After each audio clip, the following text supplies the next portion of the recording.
माफ करा महाराज, माफ करा. तुमच्या पुतळ्याच्या अवस्थेला आम्हीच कारणीभूत आहोत. महाराज, आम्ही यांच्या मोठ्या मोठ्या घोषणा आणि आश्वासनांना बळी पडलो. आम्हाला माती आणि सोन्यातला फरकच कळला नाही. महाराज, तुम्ही उभारलेल्या गडकिल्ल्याचा आजही प्रत्येक दगड शाबूत आहे, पण भ्रष्ट युतीने उभारलेला पुतळा 8 महिनेही टिकला नाही. महाराज, तुम्ही स्वराज्याचं हित पाहिलं, रयतेचं हित पाहिलं, पण या भ्रष्ट युतीच्या नेत्यांनी स्वतःच भलं केलं.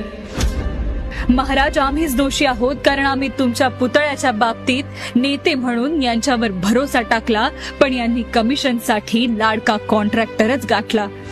महाराज, तुमचं नाव घेऊन सत्तेत येणारी लोक तुमच्या सोबतही नीच वागली. घात झाला महाराज, घात झाला. इथेच आमच्या वेड्या भावनेचा घात झाला. तुमच्या पुतळ्यामध्येही यांनी टक्केवारीचाच डाव केला. पुतळा निर्मितीला